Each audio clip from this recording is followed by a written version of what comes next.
मंजू वर्मा, सह आचार्य, राजकीय कला महाविद्यालय, सीकर। आर्थिक परिवर्तन और सामंतवाद से पूंजीवाद अपना विषय था। इसी विषय के अंतर्गत आगे है पूंजीवाद। पूंजीवाद के उत्पादन की विधियां। यूरोप में पूंजीवाद व्यवस्था के उदय के लक्षण 15वीं शताब्दी के उत्तरार्ध में दिखाई देने लग गए थे। लोहे के उत्पादन का बढ़ना इस प्रक्रिया का एक महत्वपूर्ण कारण माना जाता है। सोने, चांदी, तांबा, टिन और शीशे जैसी मूल्यवान धातुओं का उत्पादन भी बढ़ने लग गया था। इसी समय में प्रचलित मशीनों और पवन चक्कियों का आविष्कार हुआ। नई खोजों और आविष्कार ने 15वीं सदी के अंत से लेकर 17वीं सदी के अंत तक की महान भौगोलिक खोजों का मार्ग प्रशस्त किया। नए देश बसाए गए, वहां उपनिवेश बढ़ाए गए। पूंजीवाद का अर्थ। पूंजीवाद का अर्थ एक ऐसी आर्थिक व्यवस्था से लिया जाता है जिसमें उत्पादन के साधनों पर निजी स्वामित्व होता है तथा जिसमें निजी लाभ के उद्देश्य से पूर्ण प्रतियोगिता के आधार पर साधनों का प्रयोग किया जाता है।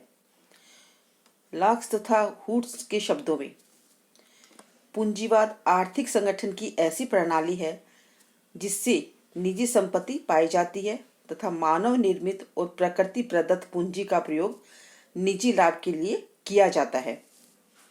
गोल्डमैन ने पूंजीवाद की परिभाषा इस प्रकार दी है। किसी भी समुदाय को पूंजीवाद कहा जा सकता है यदि वह परंपरागत कृषि, शिकार एवं मछली पालन की व्यवस्था से ऊपर निकल गया हो तथा उत्पादन वृद्धि के लिए पूंजीगत उपकरणों का प्रयोग कर रहा हो। पूंजीवाद के लक्षण। पूंजीवादी संस्थाओं का स्वरूप व्यक्तिवादी होता है। राज्य के वैधानिक नियंत्रण के अंतर्गत कोई भी व्यक्ति किसी भी व्यवसाय को चुनने में स्वतंत्र होता है। इस व्यवस्था के अंतर्गत सामान्यतः राज्य आर्थिक क्षेत्र में हस्तक्षेप की नीति का पालन करते हुए व्यक्ति की आर्थिक गतिविधियों में कम से कम हस्तक्षेप करता है। पूंजीवादी व्यवस्था में राष्ट्रीयकरण अथवा सार्वजनिक उपक्रमों के विशेष स्थान नहीं दिया जाता। अधिकांश उद्योग धंधों पर निजी स्वामित्व होता है। अधिक से अधिक लाभ या मुनाफा कमाना होता है, इसलिए इसमें श्रमिक का शोषण होता है। उपभोक्ता उत्पादन को नियंत्रित करता है। उपभोक्ता पसंद को ध्यान में रखकर ही वस्तुओं का उत्पादन करता है। यदि वह किसी वस्तु को नापसंद करता है तो वह उस वस्तु का उत्पादन स्वतः बंद कर देता है। पूंजीवाद के कारण समाज मुख्यतः दो वर्गों में विभाजित हो जाता है, धनिक वर्ग और निर्धन वर्ग। इसमें वर्ग संघर्ष की स्थिति उत्पन्न हो जाती है। पूंजीवाद में साम्राज्यवाद, उपनिवेशवाद और नव उपनिवेशवाद के तत्व निहित होते हैं। इसलिए लेनिन ने कहा था, साम्राज्यवाद पूंजीवाद की अंतिम अवस्था है। पूंजीवाद के विकास में वर्णित वाणिज्यवादी क्रांति का उपयोग या योगदान।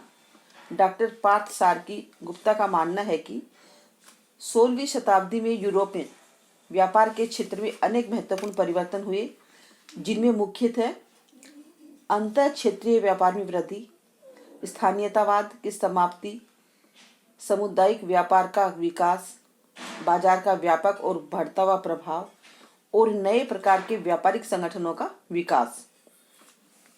वाणिज्यिक क्रांति इन्हीं परिवर्तनों का परिणाम थी। इसके परिणाम स्वरूप व्यापार वाणिज्य का क्षेत्र अत्यधिक व्यापक हो गया। व्यापार वाणिज्य के विकास ने पूंजीवाद के विकास में योगदान दिया। यूरोपीय देशों में बड़े पैमाने पर उन्नत किस्म की मुद्रा का प्रचलन बढ़ा। विभिन्न प्रकार के भुगतान करने में मुद्रा का अधिकाधिक प्रयोग किया जाने लगा। ऋण व्यवस्था को व्यापक व सुगम बनाने के प्रयास किए जाने लगे। लेन देन के मामलों में हुंडी प्रथा का प्रचलन हुआ। विनिमय पत्रों की में मान्यता मिलने लगी। संचार साधनों एवं परिवहन में सुधार में भी पूंजीवाद को बढ़ाने में सहयोग दिया। आज विश्व के अधिकांश देशों की अर्थव्यवस्था पूंजीवाद तथा उसके सिद्धांतों पर निर्भर है। इस व्यवस्था का मूल और एक मत ध्येय अधिक से अधिक मुनाफा अर्जित करना था। आज का ये टॉपिक सामंतवाद एवं पूंजीवाद यहीं खत्म होता है।